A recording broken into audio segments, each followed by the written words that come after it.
अल्हम्दुलिल्लाहि रब्बिल आलमीन वस्सलातु वस्सलामु अला सय्यिदिल मुरसलीन अम्मा बाद फ़अऊज़ु बिल्लाहि मिनश शैतानिर रजीम बिस्मिल्लाहिर रहमानिर रहीम अस्सलातु वस्सलामु अलैका या रसूलल्लाह व अला आलिका व सुहाबिका या हबीबल्लाह अस्सलातु वस्सलामु अलैका या नबी अल्लाह वाला आलिका व सुहाबिका या नूर अल्लाह। प्रिय इस्लामी भाइयेरा, दृष्टि নত করে গভীর মনোযোগ সহকারে ফয়জানে সুন্নাত থেকে দর্স বয়ান শ্রবণ করুন, কারণ অন্যমনস্ক হয়ে শুনলে এর বরকতসমূহ হাতছাড়া হয়ে যাবার সম্ভাবনা রয়েছে। দরুদের পড়ার অসংখ্য ফজিলত ও বরকত রয়েছে। তাজদারে মদিনা सल्लल्लाहु ताला अलैहि वालिहि वसल्लम इरशाद फरमान, যে ব্যক্তি জুমার দিন আমার উপর 200 বার দরুদ পাঠ করবে তার 200 বছরের গুনাহ ক্ষমা হয়ে যাবে। সল্লু আলাল হাবিব সাল্লাল্লাহু তাআলা আলা মুহাম্মদ সাল্লাল্লাহু আলাইহি ওয়াসাল্লাম। প্রিয় ইসলামী ভাইয়েরা, কাঁচা গোশত দীর্ঘদিন যাবৎ নষ্ট না হওয়ার কোনো নিয়ম বলে দিন। উত্তর, প্রথমে বাঁশের ঝুড়ির তলায় বরফ বিছান, এরপর গোশত বিছান, এবার ডিপ ফ্রিজে রেখে দিন।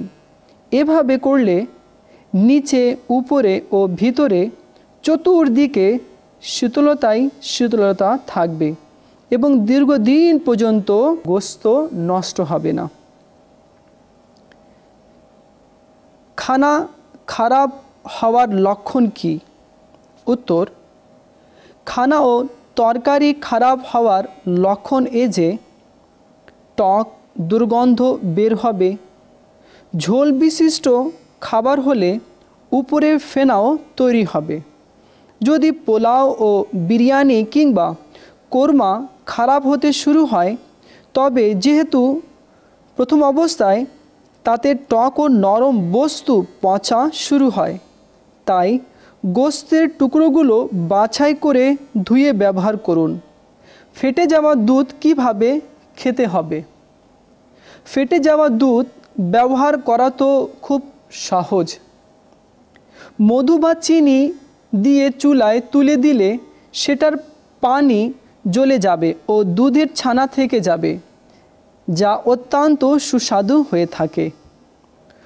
পশু জবাই করার সময় বের হওয়া রক্তের বিধান কি? এছাড়া পূর্ণ গুর্দা কি তরকারির সাথে রান্না করা উচিত? উত্তর, গোশত রান্না করার সময় খুবই সতর্কতা অবলম্বন করা আবশ্যক। জবাই করার সময় বের হওয়া রক্ত নাপাক ও তা খাওয়া হারাম। তাই গোশত ভালোভাবে ধুয়ে নিন, যাতে যদি এ ধরনের রক্ত থাকে তাহলে যেন ধুয়ে যায় ও এর চিহ্ন দূরীভূত হয়ে যায়। পূর্ণ গুর্দা তরকারিতে দেবেন না, এটাকে কেটে ফাঁক করে ভালোভাবে ধুয়ে নিন। হযরতে ইমাম বুরহানুদ্দিন ইব্রাহিম জরনুজি রহমতুল্লাহি তাআলা আলাইহি বলেন, হাকিম জালিনুসের মন্তব্য রয়েছে যে আনারের প্রচুর ফায়দা রয়েছে, অপরদিকে মাছে প্রচুর পরিমাণে ক্ষতি রয়েছে, কিন্তু অল্প মাছ খাওয়া প্রচুর পরিমাণে আনার অপেক্ষাও উত্তম। জালিনুস কে ছিলেন? উত্তর, তিনি আমাদের প্রিয় আকা সাল্লাল্লাহু তাআলা আলাইহি ওয়ালিহি ওয়াসাল্লামের আবির্ভাবেরও পূর্বে অতিবাহিত হন। 131 খ্রিস্টাব্দে জন্মগ্রহণ করেন ও 201 সালে মৃত্যুবরণ করেন।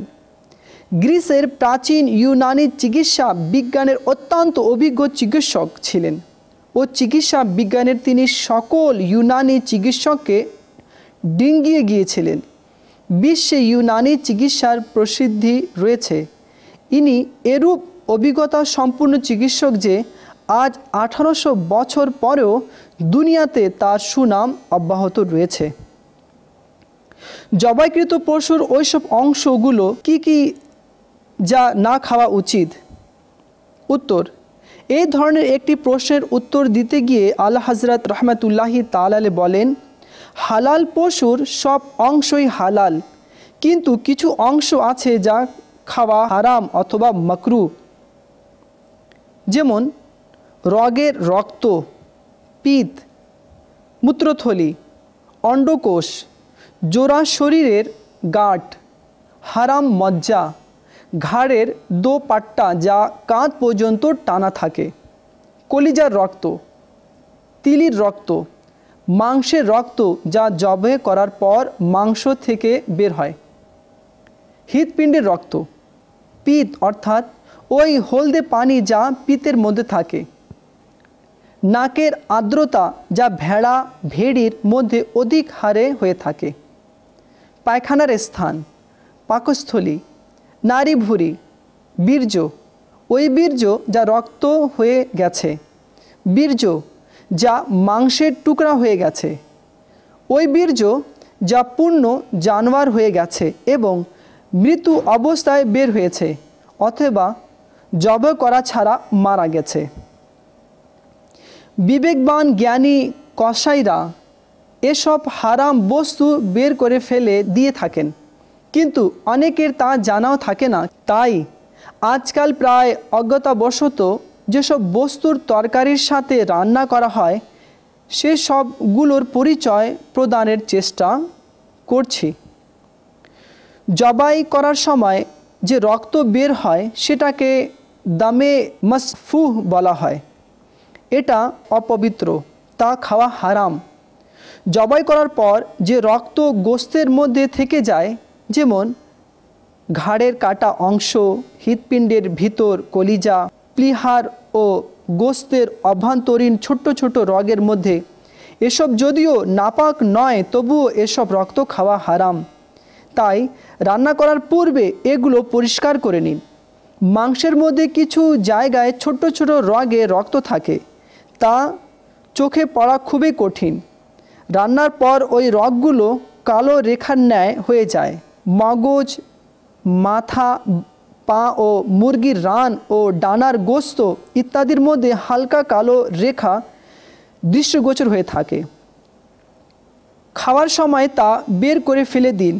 মুরগির হৃৎপিণ্ডও পূর্ণ অবস্থায় রান্না করবেন না। লম্বাতে 4 ভাগ করে কেটে ফাঁক করে প্রথমে সেটা রক্ত ভালোভাবে পরিষ্কার করে নিন। হারাম মজ্জা, এটা সাদা রেখার ন্যায় হয়ে থাকে। মগজ থেকে শুরু করে ঘাড়ের মধ্যে দিয়ে সম্পূর্ণ মেরুদণ্ডের হাড্ডির শেষ পর্যন্ত গিয়ে পৌঁছে। অভিজ্ঞ কসাই ঘাড় ও মেরুদণ্ডের হাড্ডির মধ্যখান ভেঙে 2 টুকরো করে হারাম মজ্জা বের করে ফেলে দেন, কিন্তু অনেক সময় 1 আটটু থেকে যায় ও তরকারি বা বিরিয়ানি ইত্যাদির সাথে রান্নাও হয়ে যায়। সুতরাং ঘাড়, সিনা কিংবা পাঁজরের গোস্ত ও কোমরের গোস্ত ধোয়ার সময় হারাম মজ্জা খুঁজে বের করে ফেলে দিন। এটা মুরগি ও অন্যান্য পাখির ঘাড়ে ও মেরুদণ্ডের হাড়েও থাকে, তবে তা বের করা খুবই কঠিন। সুতরাং খানার সময় বের করে ফেলা উচিত। আলহামদুলিল্লাহি আজ্জা ওয়াজাল তাবলীগ কোরআন ও সুন্নত প্রচারের বিশ্বব্যাপী অরাজনৈতিক দ্বীনী সংগঠন দাওয়াত ইসলামীর সুবাসিত মাদিনী পরিবেশে অসংখ্য সুন্নাত শিক্ষা অর্জন এবং সুন্নাত শিক্ষা প্রদান করা হয়। প্রত্যেক বৃহস্পতিবারে আপনাদের শহরে যেখানেই দাওয়াত ইসলামীর সুন্নত ভরা ইজতেমা হয়, সেই ইজতেমায় সারা রাত অতিবাহিত করার মাদিনী অনুরোধ রইল। আশিকানে রসুলদের সাথে সুন্নত প্রশিক্ষণের জন্য মাদিনী কাফলায় সফর এবং প্রতিদিন ফিকরে মদিনা করার মাধ্যমে মাদিনী নামাতের রিসালা পূরণ করে নিজ জিম্মেদারের নিকট জমা করানোর নিজের অভ্যাস করে তুলুন। ইনশাআল্লাহ আজ্জা ওয়াজাল এতে গুনাহের প্রতি ঘৃণা, সুন্নত প্রতি অনুসরণ এবং ঈমান হেফাজতের মন মানসিকতা সৃষ্টি হবে। প্রত্যেক ইসলামী ভাই নিজের এই মাদিনী জেহেন তৈরি করুন যে আমাকে নিজের এবং সারা দুনিয়ার মানুষের সংশোধনের চেষ্টা করতে হবে ইনশাআল্লাহ আজ্জা ওয়াজাল। নিজের সংশোধনের জন্য মাদিনী নামাতের উপরে আমল এবং সারা দুনিয়ার মানুষের সংশোধনের জন্য মাদিনী কাফলায় সফর করতে হবে। अल्लाह करम ऐसा करे तुझ पे जहाँ में ए दावत इस्लामी तेरी धूम मची हो। आमीन बिजाहिन नबील आमीन सल्लल्लाहु अलैहि वसल्लम।